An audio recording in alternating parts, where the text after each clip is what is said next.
салом тамошобинони азиз, хулосаи хабарҳои муҳими ҷумъа 2 июли тоҷикистонро аз пойгоҳи хабари бомдод бароятон пешкаш мекунем.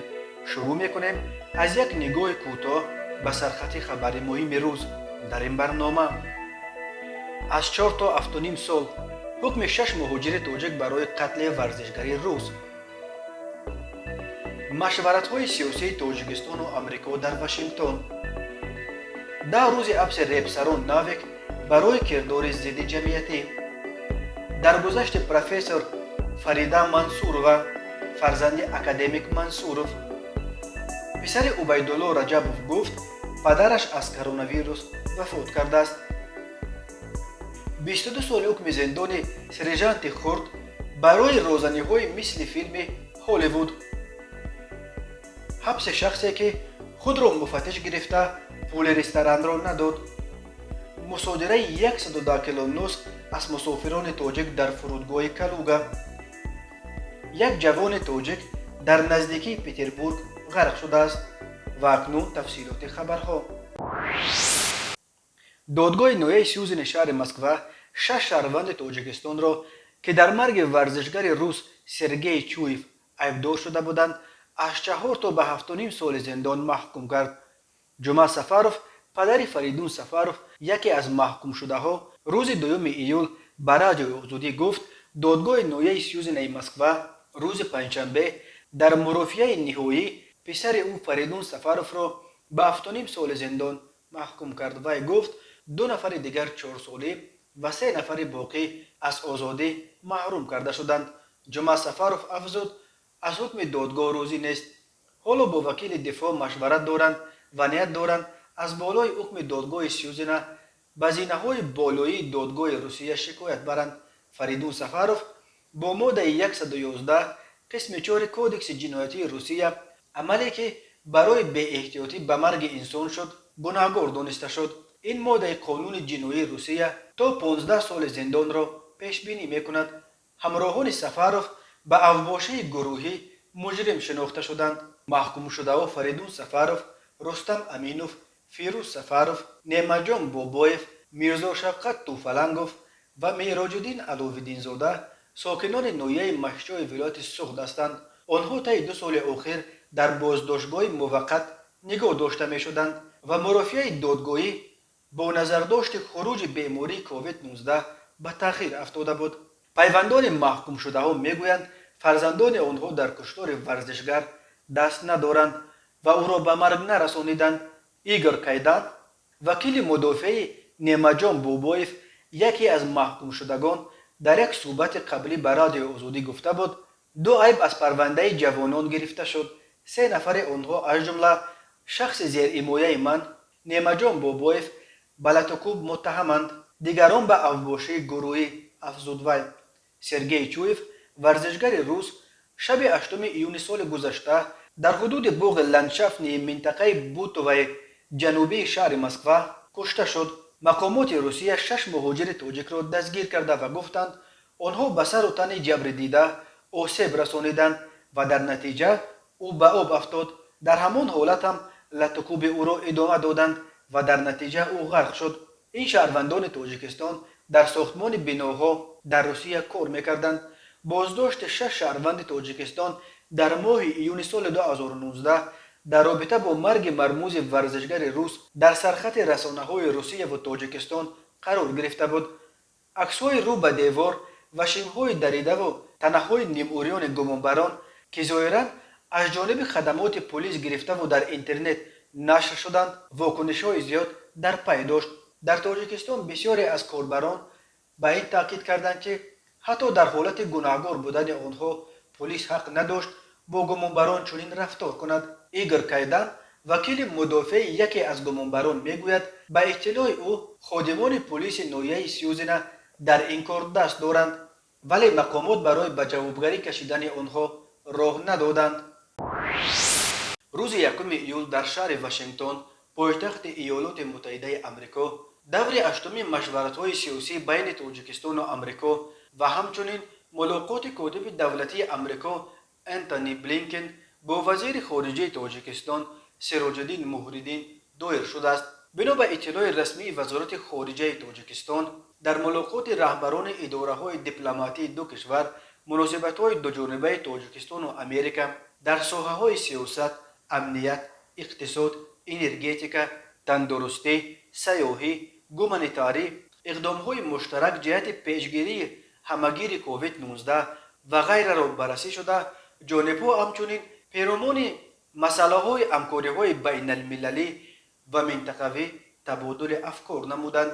جانب‌ها ضمن بررسی وضعیت در منطقه ضرورت تحکیم همکاری‌ها را در سمت مبارزه مشترک با خطر و تهدیدهای معاصر از جمله تروریسم، افراطگرایی، گردش غیرقانونی مواد مخدر و دیگر جنایت‌های متشکل فراملی تاکید کردند. سفر هیئت بلندپایه دیپلماتی تاجیکستان به واشنگتن و مذاکراتش با مقامات آمریکایی در حالی است که قرار است تا روز 4 ایول امریکا و متحدانش نیروهای اساسی خود را از افغانستان بیرون میکشند. این جنگجویان جنبش طالبان را روبلند کرده است و آنها در روزهای آخر دهها شهر و ناحیه از جمله بخش اعظم مناطق هممرز با تاجیکستان را اشغال کردند. پیشرفت اخیر طالبان و احتمال سقوط حکومت کنونی افغانستان کشورهای همسایه با افغانستان را سخت نگران کرده است. وزارت مدافع تاجیکستان اخیراً خبر داد که نیروهای مسلح مستقر در خط دوم حمایت مرز افغانستان را به حالت آماده باش آورده است. یادگار فیضوف، رئیس ولایت مختار کوهستان بدخشان، با تشکیل یک جلسه ویژه از وضع در افغانستان اظهار نگرانی کرده و گفت باید برای قبول دست کم 10,000 گریزه از بدخشان افغانستان تیاری بینند. فریده حمیدونا منصورова، دکتر علم‌های طب، پروفسور، دختر طبیب مشهور تاجیک اکادمیک حمید منصورov روز 1 ایول در دوشنبه در سن 69 وفات کرد. درباره درگذشت او دوستانش در فیسبوک خبر دادند. درباره سبب‌های مرگ فریده حمیدونا چیزی گفته نشده است. تنها شورت جورایف نوشت که او را به دستگاه نفسکشی صنعی پیوست کرده بودند. اولو از دستگاه EVL معمولا برای طبابت بیماران گرفتار کرونا ویروس نوع کووید 19 استفاده میبرند. فریده حمیدونا منصورova دویم ماه سال 1952 در شهر سمرقند در عائله اکادمیک حمید منصورov و ایرینا منصورova به دنیا آمده. سال 1975 دانشکده طبی تاجیکستان به نام ابوعلی ابن سینا را ختم کرده است. او سال 1977 در همین دانشکده اردیناتور کلینیکی کافدرای تراپی گوسپیتالی بود و سپس به حیث کارمند خرد و کلان علمی شعبه جگر و غدود زیر معده، مدیر لابراتوری بیوخیمی کلینیکی، جانشین دیرکتور عاید به علم پژوهشگاه گاسترانترولوژی اکادمی علمی تاجیکستان، مدیر لابراتوری مرکز بیولوژی و طب اینواسیونی کار کرده است. فریده منصورova مؤلف بیش از 250 تألیفات علمی است که بر راه‌های طبابت و پیشگیری سنگ تلخدان بخشیده شدند. کاوش علمیش عاید به مسئله‌های گوناگون گپاتولوژی و گاسترانترولوژی نیز جالب است. او از سال 1998 رساله دکتریش را حمایت کرده سال 2007 سزاوار عنوان پروفسور شد. پدر او اکادمیک حمید منصورov یکی از بهترین طبیبان تاجیک به شمار می رفت. کلینیک نزد پژوهشگاه گاسترانترولوژی را در دوشنبه تا حال به شرف او کلینیک اکادمیک منصورov می نامند. شهزاد رجبوف، پسر هنرمند خلقی تاجیکستان عبیدالله رجبوف، در صحبت با آزیا پلیوس بیماری کرونا ویروس را علت مرگ پدرش نامیده است. دیروز به این بیماری گرفتار شدند و امروز ما را ترک کردند. تا این وقت بیمار نبودند، به محفل و نشستان می رفتند، گفته شهزاد رجبوف. قبلا رادیو آزادی و سپوتنیک نیز کرونا ویروس را علت مرگ عبیدالله رجبوف گفته بودند. عبیدالله رجبوف هنرپیشه خلقی تاجیکستان، برنده جایزه به نام رودکی و اردن های دوستی و ستاره پرزیدنت، یکی از معروفترین هنرپیشه‌های حجم‌نگار تاجیک، روز 1 ایول ساعت 13:30 در سن 80 در منزلش در شهر دوشنبه از عالم چشم پوشید. ба гуфтаи ҳунармандони тоҷик убайдулло раҷабов тақрибан як ҳафтаи охир аз нафастангӣ азият мекашид, вале дар хона табобат мегирифт. як ҳамсӯҳбати пойгоҳи хабари бомдур гуфт убайдулло раҷабов тақрибан 15 рӯз барои баргузории як озмуни ҷумҳуриявӣ дар ҳисор қарор дошт ва зоҳиран ҳамон ҷо бемор шудааст.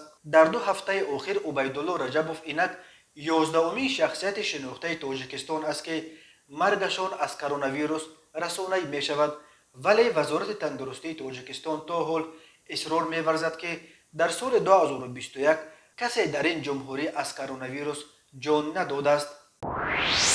мақомоти гумруки вилояти Калугаи Русия хабар дод ки таи 2 моҳи охир дар фурудгоҳи шаҳри Калуга аз 86 мусофире ки аз Тоҷикистон меомаданд дар умум наздики 110 кило нос мусодира карданд. ин навъи тамоку дар кишварҳои Осиёи марказӣ хеле маъруф буда озодона истеҳсол ва фурӯхта мешавад, вале дар Русия воридот, панд кардан ва истеъмоли нос қонунан мамнӯъ мебошад. таи моҳҳои май ва июн кормандони гумрук дар фурудгоҳи Калуга ба ғоҷи 86 мусофиреро ки аз Тоҷикистон меомаданд тафтиш карданд. аз онҳо қариб 110 кило маҳсулоти тамоку ёфт ва мусодира шуд. ташхис нишон дод ки ин маҳсулоти тамоку нос мебошад, гуфта мешавад дар иттилоияи хадамоти матбуоти гумруки Калуга. ҳамаи 110 кило носи мусодирашударо нобуд карданд. нисбат ба соҳибони онҳо барои дар эъломияи гумрукӣ нишон надодани ин маҳсулоти тамоку парвандаи маъмурӣ тартиб доданд. онҳоро барои ин ҷарима мебанданд. ин албатта ба иловаи мусодира ва нобуд кардани халтаҳои носи онҳост ки барои носкаш ҷазое аз ин сахттар нест. додгоҳи ҳарбии гарнизони Душанбе хизматчии қисми ҳарбии рақами 08145 вазорати мудофиаи Тоҷикистон сержанти хурд Саидов Исматулло Неъматуллоевичро бар асоси 4 моддаи кодекси ҷиноятӣ моддаҳои ғайриқонунӣ соҳиб шудан ба воситаҳои таркиш, роҳзанӣ, дуздӣ ва ҷалби ноболиғон ба содир кардани ҷиноят гунаҳкор шинохта ба 22 соли зиндон маҳкум кард. Саидов Исматулло зодаи деҳаи асбоби ҷамоати Работи шаҳри Турсунзода ки дар ноҳияи рӯдакӣ адои хидмат мекард, бо ҳаммаслаконаш ба ҳамлаҳои розанунаӣ монанд ба филмҳои Ҳолливуд, ба нуқтаи фурӯши сӯзишворӣ дар ноҳияи рӯдакӣ ва ҳисор, як мағоза дар ҷамоати Шарура ва як хона дар ноҳияи Шаҳринав гунаҳкор дониста шуд. Исматулло Саидов 22 сол ҳукми зиндонашро дар колонияҳои низомаш сангин бояд адо кунад.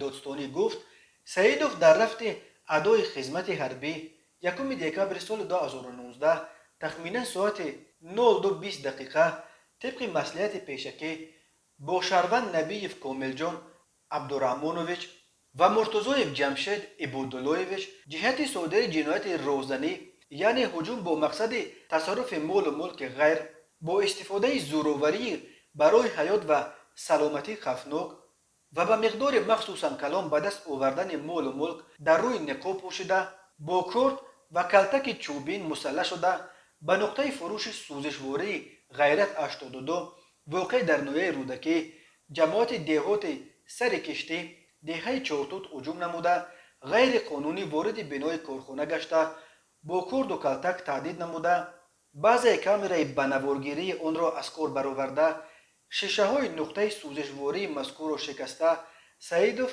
бо калтаки чӯбин ба қисмати сар, рухзора ва бадани хазинадор Муҳиддинов якчанд зарба зада, ба ӯ ҷароҳати ҷисмонӣ расонида, Муртузоев аз дохили сейфи оҳанин маблағи 26820 сомониро тасарруф намуданд. ғайр аз ин, ӯ такроран тахминан моҳи феврали соли 2020 соатҳои 01:20 шаб тибқи маслиҳати пешакӣ бо Шарванд Набиев бо мақсади содир намудани ҷинояти роҳзанӣ дар рӯи niqob пӯшида, бо калтак мусаллаҳ шуда, ғайриқонунӣ вориди хонаи Шаҳрванд Холиқов воқеъ дар ноҳияи Шаҳринав ҷамоати деҳоти Шаҳринав кӯчаи Раъматулло шуда, ҳамсари номбурда Абдуллоеваро таҳдид намуда, аз ӯ маблағи пулӣ ва тилловорӣ талаб карда, бо мақсади дарёфти маблағҳои пулӣ ва ҷавоҳирот хонаро кӯфтукоф карданд, вале аз ҳолатҳои ба иродаи онҳо вобаста набуда, به قصد تعریضی شدنشان نایل نگشتند. او باز تکرارا شب ششم به 7 مارس سال 2020 تخمینا ساعتهای 02:40 دقیقه دیده دونسته نابالغ خالقوف بحرالدین نوردینویچ را با وعده دریافت مبلغ‌های پولی برای صادر نمودن جنایت مخصوصا وزنین جلب کرده ابیکت خودساخت داخلش مواد ترکنده داشته را گرفته به مغازه نقطه فروش سوزشواری رقم 14 گازپروم نفت تاجیکستان واقع در شهر ایسار هجوم نمودند. سعیدوف با مقصد به ترس و هراس آوردن کارمندان نقطه فروش سوزشواری ابیکت خودساخت را نمایشکارانه درگیرانده به داخل مغازه پرتافت که در نتیجه ترکش به عمل آمد. سپس او غیر قانونی وارد مغازه شده با چوب دستی تیار شدهش محافظ نقطه مذکور جابروف را لطوکوب نموده از خزینه نقطه مذکور مبلغ 1490 سومونی را تصرف نموده از جای حادثه غیب زدند. روز 29 ایون در کل کورکینا در تقریبا 25 کیلومتری شهرک شهر سنت پتربورگ روسیه جوان 25 ساله تاجیک حاجی مراد اشوروف غرق شده است. در این باره به پلیس و MTS دوست همسال و هموطن او جهانجان جورایف که در آن روز بعد همراه حاجی مراد به آبازی آمده بود خبر داده است.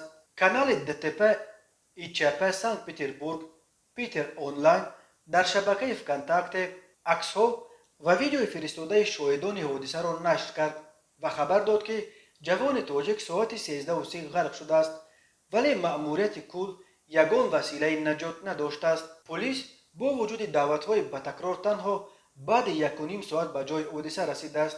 نجات بخشان از MTS باشد 3 ساعت بعد آمدند و جسد حاجی مراد را فقط 1 روز بعد توانستند پیدا کنند و از آب بیرون بکشند. شام 27 ایون بیژن خولوف یک جوان 26 ساله از دهه مرغیدر پنجکند در ولایت مسکو همراه دوستانش به آببازی رفته غرق شد. در این باره ژورنالیست تاجیک شالو نجم‌الدینووا خبر داد. اخیراً درباره هلاکت یک جوان 19 ساله و یک نورس 17 ساله تاجیک در سنت پتربورگ خبر رسیده بود. هفته گذشته یک جوان 23 ساله از تاجیکستان در ناحیه گاتچینای ولایت لنینگراد غرق شد. یک حامی حقوق مهاجران تاجیک گفت تنها در ماه ایون به آنها درباره غرق شدن بیش از 20 مهاجر تاجیک در روسیه خبر دادند. متاسفانه اکثرا بچه‌های جوان به آب رفتند. میگوید او به صورت عموم هر سال در روسیه بیش از 1000 نفر از مهاجران تاجیک به علتهای گوناگون میمیرند.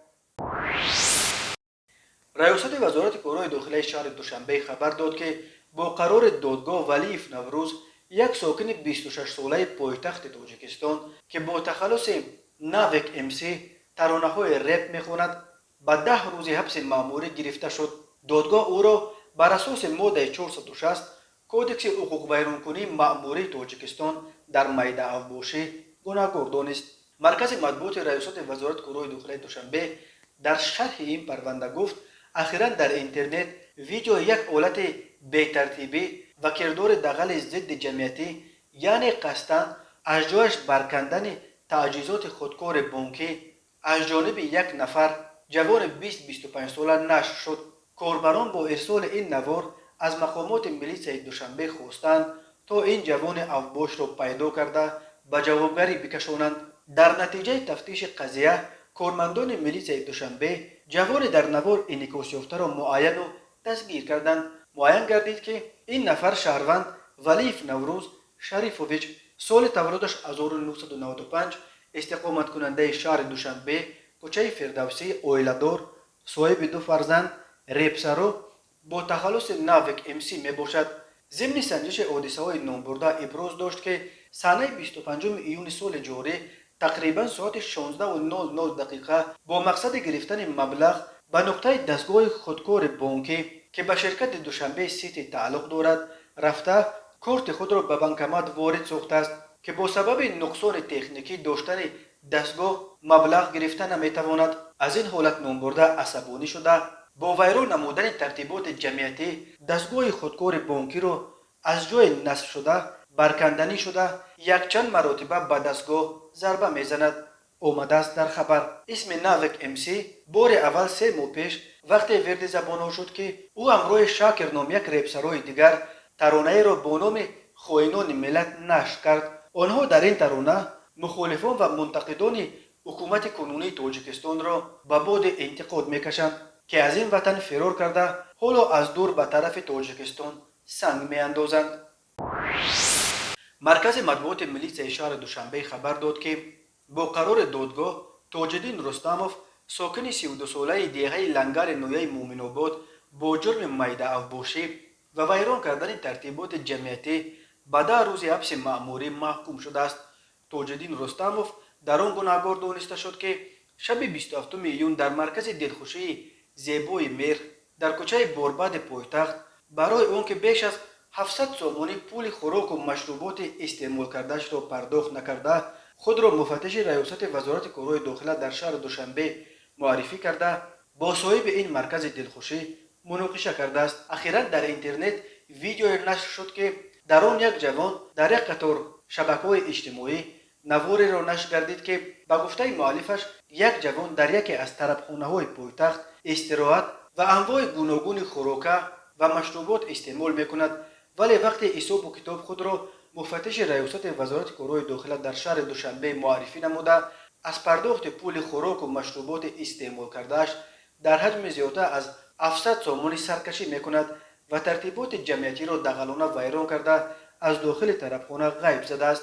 این ویدیو در بین کاربران واکنش‌های زیاد منفی به وجود آورد و شهروندان از این گونه عملکرد مفتش ریاست وزارت کارهای داخله اظهار شدید نگرانی کرده خواستار تحقیق قضیه از جانب رهبریت مقامات ملیسای شهر دوشنبه شدند. مرکز مطبوعات ریاست وزارت کارهای داخله دوشنبه میگوید در رفت تفتیش شخصیت جوان در نوار انعکاس یافته معین و او دستگیر گردید و معلوم شد که نامبرده در اصل مفتش نبوده قلاب بیش نیست. معین گردید که نامبرده شهروند رستموف تاج‌الدین بازارویچ سال تولدش 1989 ساکن دیهه لنگر نویه مومن آباد ولایت ختلان عائله‌دار صاحب 2 فرزند میباشد.